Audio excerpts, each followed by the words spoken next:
L'année passée, j'ai recyclé 1 tonne de déchets pour les transformer en 100 mètres carrés de panneaux en plastique recyclé, destinés à une exposition intitulée Ordures qui se déroule actuellement au musée de la vie wallonne de Liège. Malheureusement, les choses ne se sont pas du tout passées comme prévu. J'ai eu plein de problèmes techniques et j'ai failli jeter l'éponge bien plus d'une fois. Et pourtant, aujourd'hui je suis au milieu de l'exposition Ordures pour vous raconter le backstage catastrophique de cette aventure. Suivez-moi. Tout a commencé en octobre 2021, alors que ça fait moins d'1 an que je produis des panneaux en plastique recyclé et que je commence tout doucement à avoir un résultat qui me plaît. À ce moment-là, il y a Lucas du Recylab qui me contacte pour savoir si j'aurais la possibilité de lui fournir suffisamment de broyat pour produire 10 à 20 mètres carrés de panneaux. Alors, je fais le petit calcul, je lui dis que oui, je peux lui fournir le broyat, mais que je peux aussi lui fournir les panneaux directement, ce qui serait quand même beaucoup plus facile. Et là, Lucas, après quelques jours, il a une réaction absolument formidable. Il me recontacte et il me dit « Écoute, je pense qu'en fait, le projet, il est trop grand pour moi. Je vais te donner les coordonnées du client et vous allez vous mettre en relation. Je pense que c'est mieux que ce soit toi qui t'en charge. » C'est comme ça que je me suis retrouvée au téléphone avec Eddy, qui était responsable de l'exposition et qui m'a expliqué le concept. Une exposition sur les déchets, sur le recyclage, sur les alternatives, avec des œuvres d'art, etc. Mon kiff total, évidemment. Donc là, je suis déjà dans tous mes états. Et il m'explique qu'il aimerait bien faire une salle de l'exposition avec des panneaux en plastique recyclé au mur. Et il aimerait bien savoir s'il y a moyen de venir visiter mon atelier, voir mes panneaux et discuter un petit peu de ce qu'il est possible de faire. C'est comme ça que quelques jours plus tard, Eddy est venu à l'atelier avec sa collègue, Laurane, pour visiter, pour découvrir mon atelier, découvrir la façon dont je travaillais et aussi découvrir mes panneaux. Donc je leur ai expliqué que j'étais vraiment au début de mon processus encore, qu'il y avait encore des petits défauts et que je me demandais dans quelle mesure ça allait les ennuyer ou pas. Là, Eddy a été le client idéal. Il m'a dit que ça ne le dérangeait pas, qu'il trouvait le résultat vraiment chouette et qu'il avait très envie d'avoir mes panneaux dans l'expo. Donc, le rêve. Avant de se quitter, on a convenu qu'on allait faire quelques tests pour trouver la composition idéale, pour trouver les motifs idéaux et qu'on allait peut-être partir sur non pas 10 à 20 panneaux, mais en fait 50. En décembre 2021, je commence les tests pour Eddy et on a convenu de faire 3 tests différents, c'est-à-dire du bleu avec 5% de blanc, du bleu avec 10% de blanc, du bleu avec 20% de blanc. Une fois qu'on a notre mélange optimal, je fais 3 autres tests qui étaient 3 types de jetés, c'est-à-dire une poignée de blanc par-dessus tout pour créer un effet de vague, un effet d'écume en fait.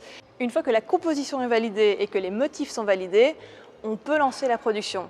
Malheureusement, à ce moment-là, je n'ai toujours qu'une presse, c'est-à-dire que je peux faire un panneau par jour que je dois laisser refroidir systématiquement pendant la nuit et recommencer le lendemain. À côté de ça, on est toujours en période Covid, il y a des quarantaines qui se succèdent à l'école et j'ai vraiment peur de ne pas arriver au bout du processus, étant donné que je dois en faire 50. Malheureusement, la préparation de cette exposition a été pour moi une loi de Murphy incarnée. J'ai eu tous les problèmes possibles, mais vraiment, quand je vous dis tous les problèmes possibles.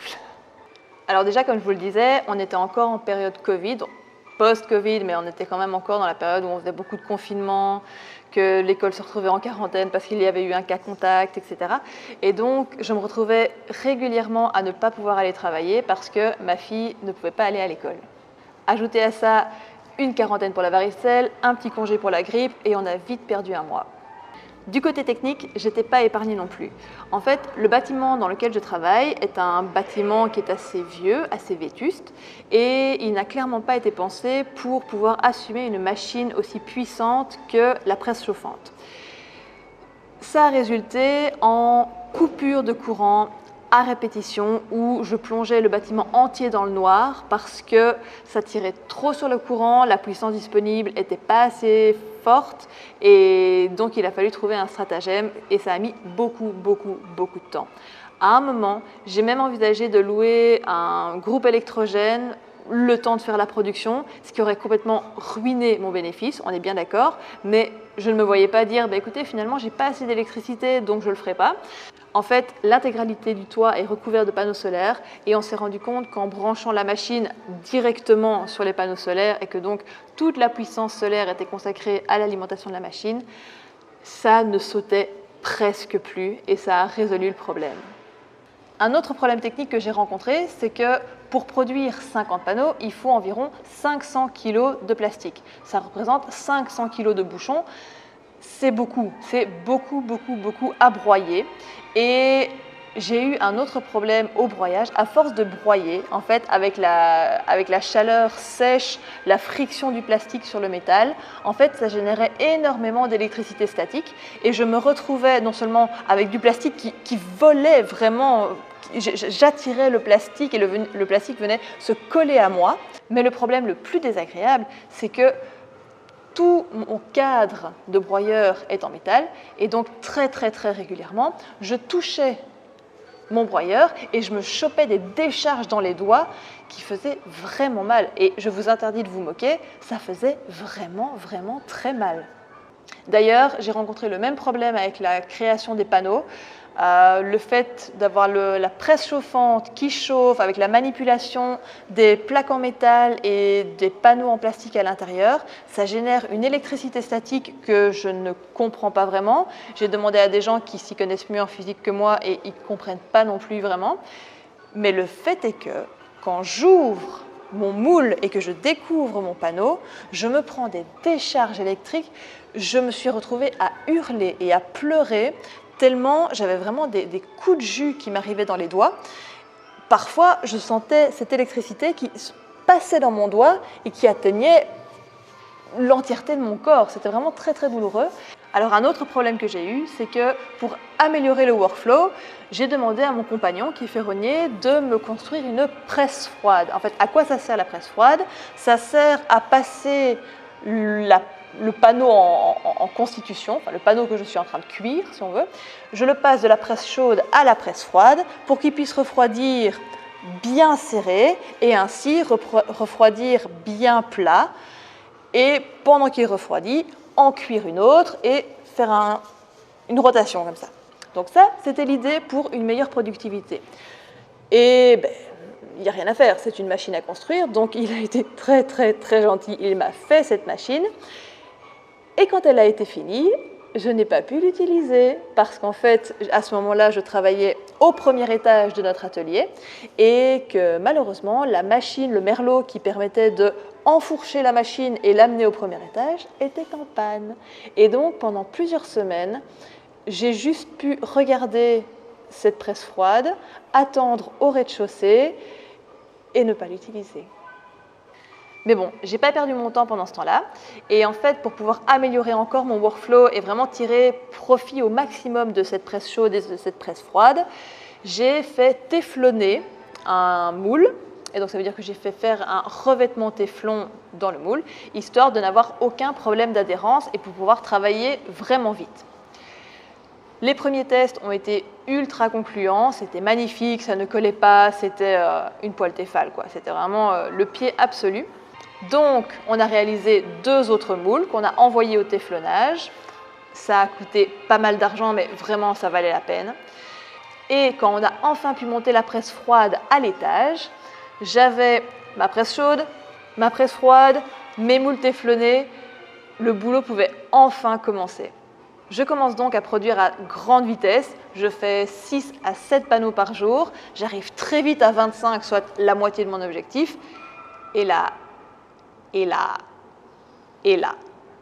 c'est le drame parce que mon revêtement téflon, mon tout nouveau revêtement téflon que je viens de faire et qui m'a coûté un petit bras alors que j'ai vraiment pas beaucoup de sous de côté, mon revêtement téflon est en train de s'écailler. Et il est en train de s'écailler dans mes beaux panneaux en plastique. Et alors là, c'est la consternation. Je contacte la firme qui a fait le revêtement téflon, on creuse un petit peu la documentation et en fait, on se rend compte qu'ils m'ont mis un téflon qui ne résiste pas à plus de 170 degrés. Et que je chauffe à plus de 170 degrés, oui. Et donc, j'ai surcuit mon revêtement et il est en train de s'écailler, il est foutu.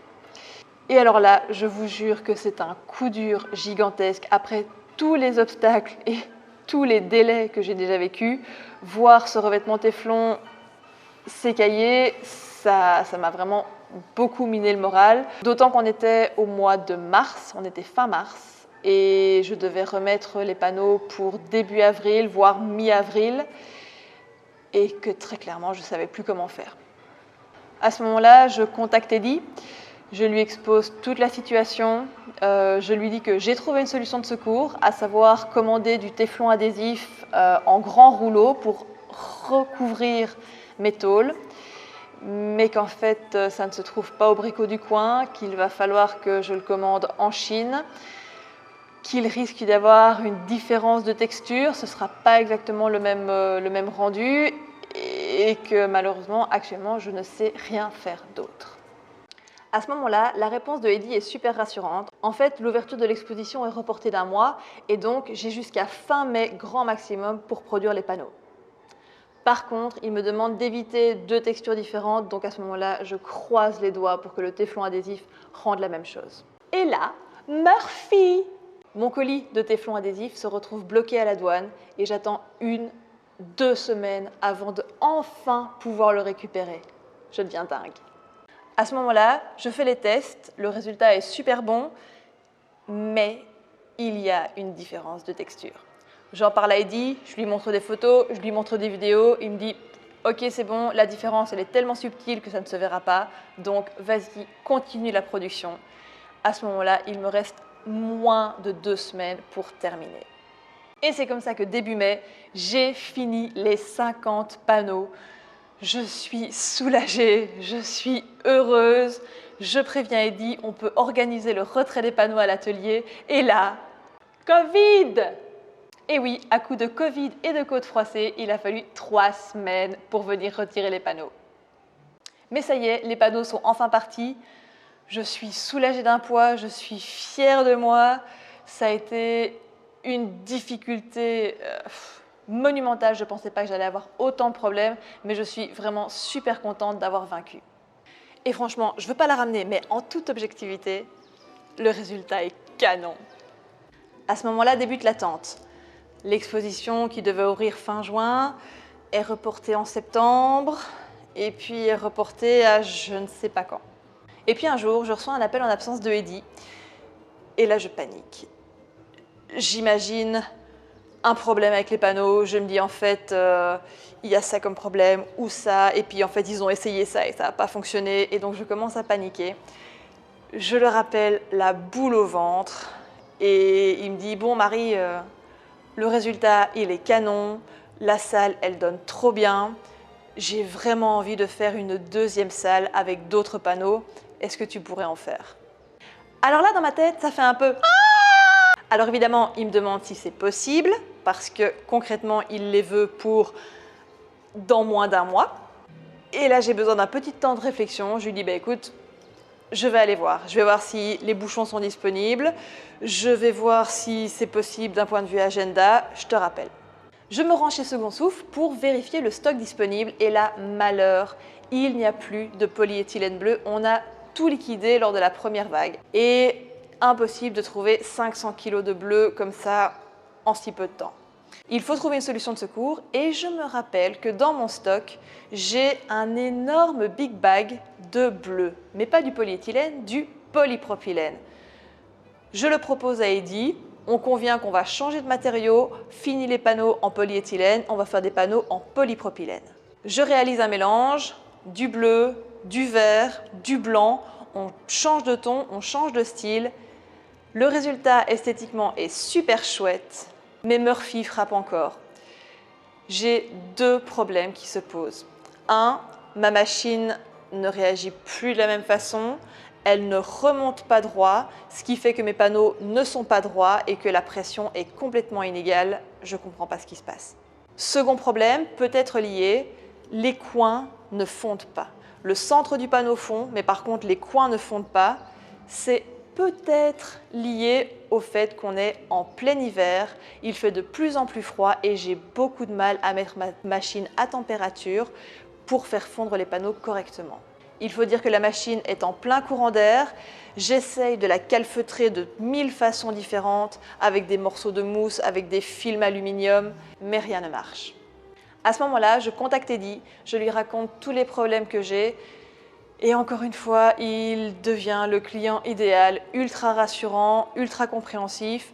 Il me dit, pour les petits défauts, ça colle parfaitement avec la salle, donc il n'y a pas de problème. Pour les coins mal fondus, on convient qu'on les recoupera plus petits, donc on va couper au centre pour se débarrasser des coins mal fondus et on va couper à 90 au lieu de 100. Et c'est comme ça que je me retrouve à lancer une production de 44 panneaux cette fois, dans le froid et dans le grand froid, parce que l'atelier n'est pas chauffé, donc il faisait vraiment très froid. Le 24 novembre 2022, je termine enfin le dernier panneau de la pile et le 25 novembre, ils viennent les chercher. Je suis ultra reconnaissante et ultra fière d'avoir participé à ça parce que cette salle immersive ici, elle est hallucinante. Lors du vernissage, ma fille et tous les autres visiteurs étaient complètement hallucinés. Je ne vais pas tout vous spoiler, vous allez voir un petit peu en images, mais le résultat est juste magnifique.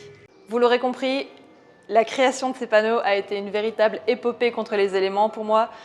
Je ne pensais vraiment pas que j'aurais autant de problèmes. C'était à prévoir, mais je ne m'y attendais pas du tout. Et il a fallu énormément de soutien et de courage pour passer à travers et venir au bout de tout ça.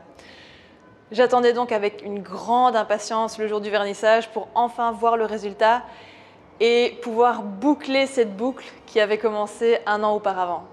Et quand je suis entrée ici, le jour du vernissage, et que j'ai vu mes panneaux au mur, j'ai pleuré.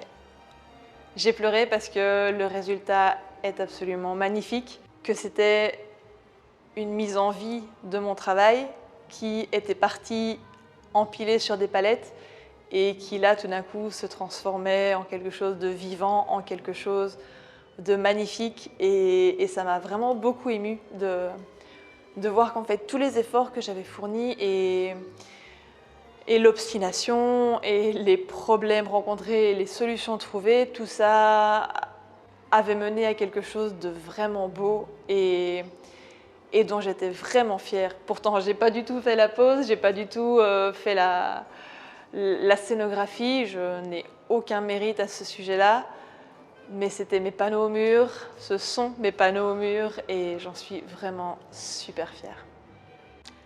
Maintenant, il est l'heure de vous montrer le résultat, mais ça c'est pour la prochaine vidéo parce que celle-ci est déjà tellement longue. À bientôt!